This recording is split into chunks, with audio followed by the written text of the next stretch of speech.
पढ़ेंगे निर्गमन 12 अध्याय उसका 12 और 13 वचन। क्योंकि उस रात को मैं मिस्र देश के बीच में होकर जाऊंगा और मिस्र देश के क्या मनुष्य क्या पशु सबके पहलौठों को मारूंगा और मिस्र के सारे देवताओं को भी मैं दंड दूंगा। मैं यहोवा हूँ। और जिन घरों में तुम रहोगे उन पर वह लहू तुम्हारे लिए चिन्ह ठहरेगा, अर्थात मैं उस लहू को देखकर तुमको छोड़ जाऊंगा। और जब मैं मिस्र देश के लोगों को मारूंगा तब वह विपत्ति तुम पर पड़ेगी और तुम नष्ट न होंगे। सभी बोलो आमीन। आपको पता है पुराने नियम में जब हम देखते हैं, जब परमेश्वर के लिए लोग गुलामी में थे तो परमेश्वर ने क्या किया था? मिस्र को दंड देने के लिए ठाना था कि मैं मिस्रियों को दंड दूंगा। और परमेश्वर ने क्या किया था? अपने लोगों को बोला था, अगर हम इस वचन को ऊपर से और पढ़ेंगे, आप घर जाकर पढ़ सकते हो, अगर हम इसको ऊपर से और पढ़ेंगे, परमेश्वर ने बोला था तुम उस मेमने का लहू, पुराने नियम में उस मेमने का लहू कह रहा है जिनके चौखटों पर लगा होगा, जिनके घर के दरवाजों पर वो लहू लगा होगा मेमने का, वो बचाया जाएगा। जिनकी चौखटों पर वो मेमने का लहू नहीं होगा, उस घर में पहलौठा मर जाएगा, जो पहला बेटा था वो मर जाएगा। परमेश्वर ने अपने लोगों को पहले ही आज्ञा दे दी थी। और परमेश्वर ने क्या किया? एक दूत को, मौत के दूत को मिस्र में भेजा। और वो मौत का दूत जब आया मिस्र में, बाइबल कहती है कि मिस्रियों के घर में रोना, चिल्लाहट, हाहाकार मच गया था जब वो दूत आया, क्योंकि मिस्रियों ने उस लहू पर विश्वास नहीं किया था जो परमेश्वर ने कहा था कि वो घर बचाए जाएंगे जिन पर मेमने का लहू होगा। वो मेमने का लहू जिनकी चौखटों पर होगा। मिस्रियों ने उस लहू को नहीं लगाया। जब वो मौत का दूत, वो मौत का फरिश्ता जब मिस्र में उतरा, मिस्र का हर पहलौठा, चाहे पशुओं का हो, जानवरों का हो, मनुष्यों का हो, जो पहला था वो मारा गया। और जिन घरों में मेमने का लहू लगा था वो बचाया गया।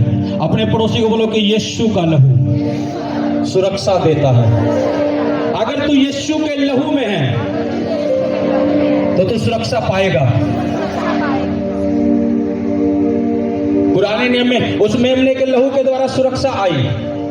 यानी ये बात तो तय है कि परमेश्वर का लहू सुरक्षा देता है। उस समय में भी परमेश्वर ने उस लहू के बारे में एक चिन्ह ठहराया, कह रहा जो मेमने का लहू तुम्हारे चौखटों पर होगा, कह रहा वो बचाया जाएगा। आपको पता है यीशु के लहू के आगे शैतान का कोई भी हथियार चल नहीं सकता। एक वचन और पढ़ो, प्रकाशित वाक्य 5 उसका 1 से 6।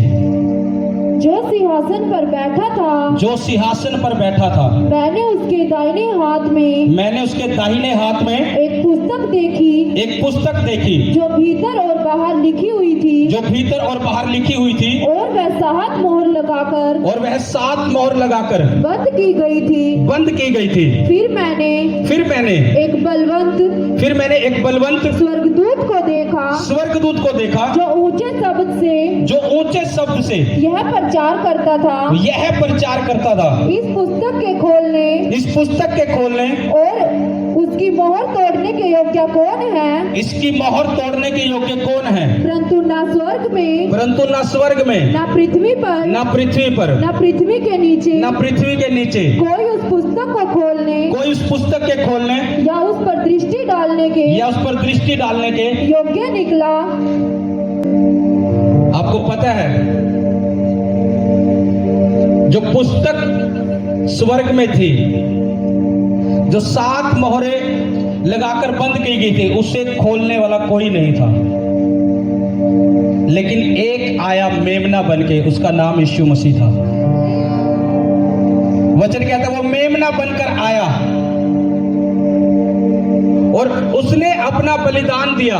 इस पूरी धरती पर कोई नहीं था ऐसा जो उस पुस्तक को खोल सके, लेकिन यीशु मसीह मेमना बनकर आए। पुराने नियम में वो मेमने का लहू उन्होंने लगाया था, नए नियम में यह बता रहे कि यीशु मसीह वो मेमना बनकर आया।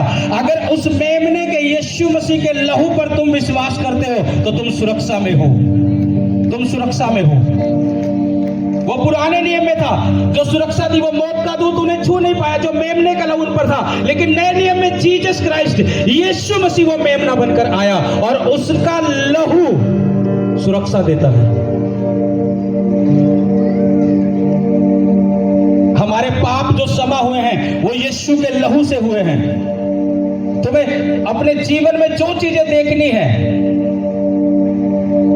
अपनी उन चीजों पर अपनी प्रार्थनाओं में यीशु का लहू लगाना शुरू करो। जब डेली तुम अपनी प्रार्थनाओं में वो यीशु का लहू लगाओगे और तुम रिजल्ट देखोगे आने वाले चीजों में, जो चीजें शैतान ने मार रखी थी वो आने वाले टाइम में जीवित होती चली जाएगी, क्योंकि लहू में जीवन है। उसने वो लहू बहाया इसलिए था। आज कलीसिया को पता नहीं है कि लहू की सामर्थ्य क्या है, कि क्या यीशु का लहू कर सकता है। उन्हें पता है कि वो लहू बहाया गया हमारे लिए, लेकिन उसकी गहराई में जाए तो वो लहू क्या है। अमेरिका के एक डॉक्टर ने खोज की, जहां यीशु मसीह को क्रूस पर लटकाया गया था, वो उस जगह पर गया और उसने खोज की उस जगह की, उस चट्टान की जो तिड़क रही थी। अमेरिका के एक डॉक्टर ने, और कई हजार साल पहले जब देखी, उसने खोज की और उसे कई हजार साल पहले कुछ चट्टानों पर वो लहू लगा हुआ देखा और उसने अपने लोगों को बोला कि इसे खोद कर इसे लैब में लेकर जाओ कि ये किसका ब्लड है। हालेलुया। लेकिन उन्होंने लैब वालों ने मना किया। वो डॉक्टर था, उन्होंने बोला कि ये कई हजार साल पहले इसके सेल जो है वो मर चुके होंगे। उन्होंने बोला कि इसके सेल मर चुके होंगे कई हजार साल पहले। उसने रिक्वेस्ट की लैब वालों से और वो केमिकल के साथ वो लहू जब चेक किया गया और जब वो चेक किया गया तो वो डॉक्टर भी हैरान थे। वो लहू कई हजार साल पहले तक जो बहाया गया था, वो कह रहे थे किसी व्यक्ति का है सेल मर गए होंगे। जब उसे चेक किया गया उसमें सेल कई हजार साल बाद भी जीवित थे, वो लहू जीवित था। हालेलुया। और डॉक्टर अपनी गवाही में बता रहे थे, कह रहे जब मैंने ये निर्णय लिया कि मैं इस चीज को चेक करूं और मैंने चेक किया, कह रहा मैंने जब उस क्रूस को जहां पर वो लटकाया गया था जीसस क्राइस्ट को, कह रहा उसकी जब काफी गहराई में मैंने गुफा में जाके देखा, वो बताता है कि वहां पर एक परमेश्वर का वाचा का संदूक उनके लोगों को नजर आया और वही दंडवत वो कर गए, घबरा गए। वो अपनी गवाही में बता रहा था, वो अमेरिका का डॉक्टर, की मैं जब लोगों ने देखा, मेरे लोगों ने खुदाई करते हुए कि एक संदूक उसमें रखा है और वहां उसके चारों तरफ फरिश्ते थे, दूत थे खुदाबंद के। और उन्होंने बोला कि हम कई हजार सालों से इस संदूक के आसपास है। वो दूत बोल रहे हैं कि जब परमेश्वर के भविष्यद्वक्ता ने उसे छुपा दिया था कई हजार साल पहले, कहीं किसी को नहीं पता था कि वो संदूक कहां है, और यीशु मसीह को क्रूस पर वहीं लटकाया। मान लो इसके नीचे वो वाचा का संदूक है और जीसस क्राइस्ट का क्रूस यही है। और लिखा कि जब वो जिस क्रूस पर, जिस जगह यीशु मसीह को क्रूस पर लटकाया, चट्टानों में दरार आ गई थी। वो दरार इसलिए आई थी ताकि वो यीशु मसीह का लहू बहता हुआ उस वाचा के संदूक पर जाए और हमारे पाप सब क्षमा हो जाए। यीशु के लहू में आज भी वो ताकत है, आज भी वो जीवित है। वो डॉक्टर बता रहे, मैं हैरान हो गया था। वो अपनी गवाही में बता रहे, मैं हैरान हो गया कि ऐसा कैसे हो सकता है। उसने बोला जब उस लहू में देखा गया, कह रहा डॉक्टर हैरान थे कि ये कई हजार साल पहले का ब्लड अब तक कैसे जीवित है, क्योंकि व्यक्ति के मरने के बाद ही लहू में जो सेल होते हैं वो डेड हो जाते हैं साथ के साथ। लेकिन ये कैसा ब्लड है जो कई हजार साल पहले बहाया गया। तो कह रहे वो लैब वाले भी बोलने लगे ये किसी परमेश्वर का, किसी देवता का ब्लड है जो अब तक जीवित है। और वहां यीशु मसीह को उस क्रूस पर लटकाया गया था, उसका लहू आज भी जीवित है। तुम्हें क्या लगता है लहू क्या नहीं कर सकता? शैतान सामने नहीं आता जब यीशु का लहू हम उन चीजों पर लगाते हैं। वो मौत का फरिश्ता निर्गमन में कह रहा कि जिसके घर में मेमने का लहू था चौखटों पे, वहां नहीं एंटर कर पाया। और जहां लहू नहीं था वहां हर घर में हाहाकार, चिल्लाहट, चिल्लाना, रोना पीटना मच गया। पूरे मिस्र में हाहाकार हो गई थी उसी रात, जिस रात वो मौत का फरिश्ता आया। लेकिन परमेश्वर के लोग जिन्होंने अपने आप को मेमने के लहू में सुरक्षित किया था, वो घराने बचाए गए थे। अपने पड़ोसी को बोलो कि यीशु के लहू में छिप, और अपनी प्रार्थना में भी प्रतिदिन यीशु का लहू अपनी चीजों पर और अपनी प्रार्थनाओं के द्वारा अपने परिवारों के ऊपर ले, तो शैतान छू भी नहीं पाएगा। लहू क्या देता है? जीवन देता है।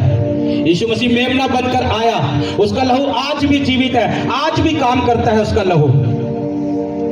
वो ऐसा नहीं है कि वो कोई आया, वो किताबों वाला परमेश्वर की आया और चला गया, अब कुछ नहीं। आज भी उसका लहू जीवित है। जब कलीसिया मुंह से बोल देती है, वो लहू जीवित है और काम करना शुरू कर देता है। वो काम करना शुरू कर देता है।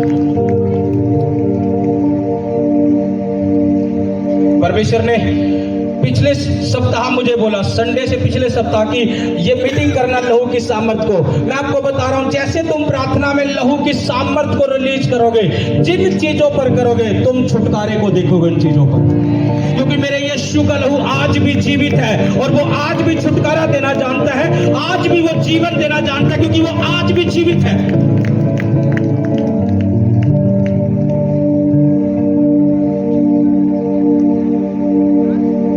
लेकिन कलीसिया को ये लहू शब्द हो सकता है बहुत लोगों को एक हल्का लगता होगा सुनने में, लेकिन उसकी ताकत पहचानो क्या है। आपको पता है, अगर यीशु मसीह का लहू ना बहाया जाता तो आज मैं और आप यहां ना होते परमेश्वर की हजूरी में। उसके लहू ने ही हमारे पाप क्षमा किए हैं, उसके लहू ने हमारे पाप क्षमा किए हैं, तभी हम खुदा की हजूरी में आ सके। तुम्हारी क्या चीजें तुम्हें लगता है कि क्या शैतान ने मार रखा है, उस पर लहू लगाओ, उस पर लहू लगाओ, अपनी प्रार्थना में लगाते जाओ, लगाते जाओ। एक समय आएगा वो चीजें जीवित हो जाएगी, वो चीजें सेट होती चली जाएगी।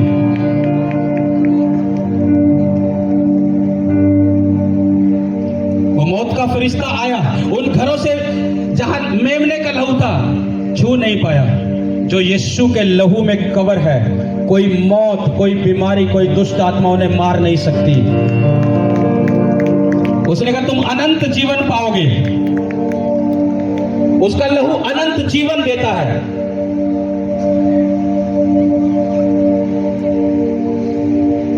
उसके लहू में वो ताकत है जो बंद पड़े रास्ते खोल देती है। तुम्हारे रास्ते अगर शैतान ने बंद कर रखे हैं, उन रास्तों को तुम्हें लगता है कि सालों से ये बंद पड़े, खुल नहीं रहे हैं, यीशु का लहू लगाओ अपनी प्रार्थना में, उसकी सामर्थ को मांगो, वो बंद पड़े रास्ते खुलने शुरू हो जाएंगे। लहू में वो ताकत है।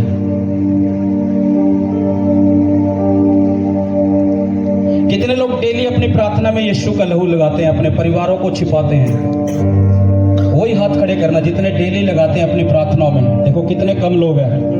मैं आज से आपको बता रहा हूं, जब भी तुम प्रार्थना में बैठो, अपने परिवारों को, अपने बिजनेसों को, अपने बच्चों को, अपनी फैमिलियों को, अपने करियर को यीशु के लहू में छिपाओ। और जब तुम यीशु के लहू में छिपाना शुरू करोगे, आने वाले दिनों में, महीनों में तुम्हें रिजल्ट दिखने लग जाएगा उस लहू की ताकत का, कि वो क्या कर रही है मेरी प्रार्थना के द्वारा। उसके तो हाथ इसलिए नीचे हो गए, जब प्रार्थना ही नहीं करते तो लहू कैसे लगाएंगे? जब प्रार्थना ही नहीं है तो लहू कैसे लगाएं? प्रार्थना में बैठे तो लहू लगाए।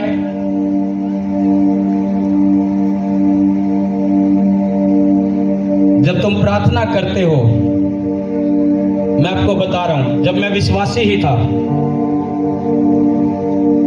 मुझे प्रार्थना करना नहीं आता था जब मैं थोड़े दिन का विश्वासी था। लेकिन मेरे अंदर एक भूख थी। पता क्या भूख थी वो?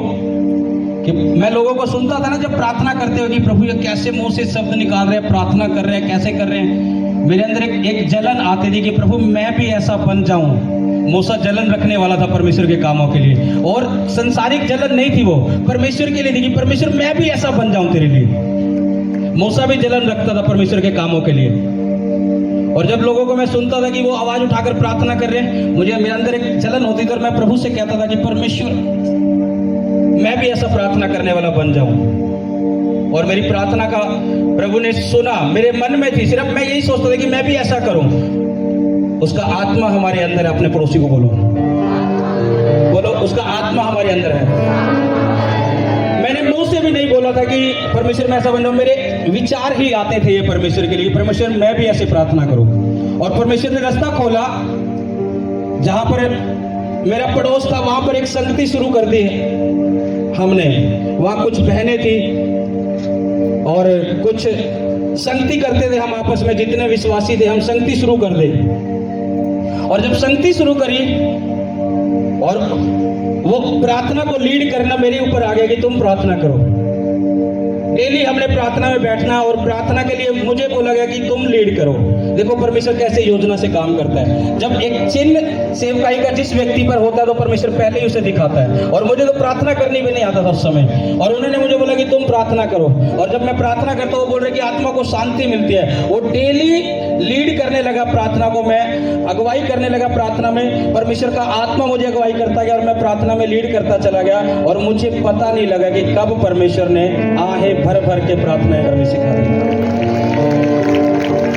ये ऐसे नहीं हो अपने आप, मेरे अंदर वो भूख थी, प्यास थी। जो तुम्हें चाहिए परमेश्वर के लिए, तुम्हें भूख और प्यास रखनी पड़ेगी उसके लिए, अपने आप नहीं होगा। भूख और प्यास। आज कितने लोगों के पास गैर भाषा नहीं है? हाथ खड़ा करो। थोड़े ही हैं, बाकी सब पा चुके हैं सेवकाई में। तारीफ करो ऊंची आवाज के साथ।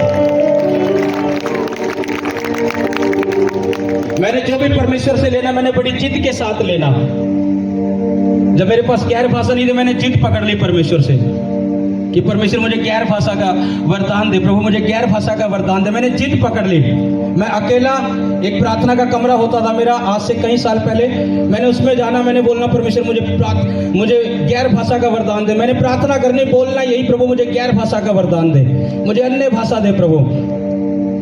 और काफी टाइम हो गए बोलते बोलते, मिली नहीं। और एक दिन मैं प्रार्थना नहीं कर रहा था उस चीज के लिए, मैं और विषयों के लिए प्रार्थना कर रहा, और मेरे मुंह से गैर भाषा निकलने लगी। यानी वो परमेश्वर का समय था, वो प्रार्थना मेरी पहले ही सुन ली गई थी जो मैंने मांगी। और जब वो मैंने बोली, मैं एकदम से सहम गया, ये क्या मेरे मुंह से निकला। और मुझे लगा शायद कोई शैतान काम ना कर गया हो। मैंने उसको कुछ समय दबा के रखा, बोलना शुरू नहीं किया। मैंने अपने पास्टर को बोला मेरे साथ ऐसा हुआ। उसने कहा ये परमेश्वर का वरदान है। मैंने कहा प्रार्थना करते करते मुझे नहीं पता लगा मेरे मुंह से क्या शब्द निकल गए। उसने कहा ये पवित्र आत्मा का वरदान है, इसे बोलना। और वो गैर भाषा उस दिन मैंने पाई प्रभु से। जैसा तुम परमेश्वर पर विश्वास करते हो वैसा तुम्हारे लिए बन जाता है। पुराने नियम में लोगों ने विश्वास किया उस मेमने के लहू पर, वो बचाए गए। आज भी यीशु बोलता है कि अगर तुम मेमने के लहू पर विश्वास करोगे तो तुम और तुम्हारे परिवार और तुम्हारे बच्चे सेफ होगे यीशु मसीह के नाम से। सिर्फ तुम्हें विश्वास करना है कि प्रभु तेरा लहू मुझे सुरक्षा देता है। उसने वो लहू ऐसे ही नहीं बहाया, उसने इसलिए बहाया ताकि वो हमें सुरक्षा दे सके, ताकि वो हमें जीवन दे सके। एक वचन और पढ़ो, पहला पत्रस 1 उसका 18 और 19 वचन। क्योंकि तुम जानते हो कि तुम्हारा निकम्मा चाल चलन जो बाप दादों से चला आता है, उससे तुम्हारा छुटकारा चांदी सोने अर्थात नासवान वस्तु के द्वारा नहीं हुआ, पर निर्दोष और निष्कलंक मेमने अर्थात मसीह के बहुमूल्य लहू के द्वारा हुआ। किसके द्वारा हुआ? यीशु के बहुमूल्य लहू के द्वारा। बहुमूल्य लहू के द्वारा, सोने चांदी के द्वारा नहीं। आज आप और मैं यहाँ बैठे हैं, खड़े हैं, मैं आपको प्रभु का वचन सुना रहा हूँ, आप सुन रहे हो, आप वचन सुन रहे हो, आराधना कर रहे हो, प्रार्थना कर रहे हो खुदा के घर में आकर, ये उसी यीशु के लहू की कुर्बानी है। पुराने नियम में कोई पापी परमेश्वर के पास नहीं जा सकता था जब तक यीशु का लहू नहीं बहाया गया। कोई नहीं जा सकता था। जब यीशु का लहू बहाया गया और जितनों ने विश्वास कर लिया और उस लहू ने जीवन दे दिया उन्हें, और वह दोबारा हम परमेश्वर के नजदीक लेकर आया यीशु का लहू। एक बार फिर से उसने हमें अपना बेटा और बेटी बना लिया अपने लहू के द्वारा।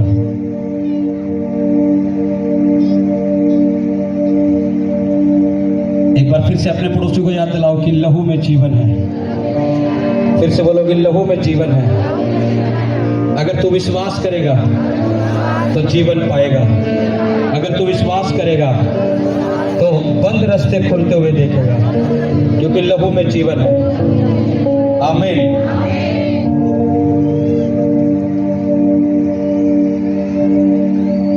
कितने लोग चाहते हैं कि वो लहू की सामर्थ्य हम पर आए? मैंने आपको सिर्फ वचन दिया है इतना कि तुम समझो कि जब हम प्रार्थना में जाएंगे लहू क्या कर सकता है, कि वो आज भी जीवित है। सिर्फ उस पर विश्वास करने वाला चाहिए। मैंने इसलिए बोला हम प्रार्थनाओं में ज्यादा जाएंगे आज। इसलिए परवाह मत करना मेरा पड़ोसी कौन खड़ा है, अपनी आशीषों के लिए तैयार रहना। सिर्फ मैंने आपको लहू की सामर्थ्य को दिखाया है। जिन चीजों पर यीशु का लहू था वहां मौत का दूत छू भी नहीं पाया। हालेलुया।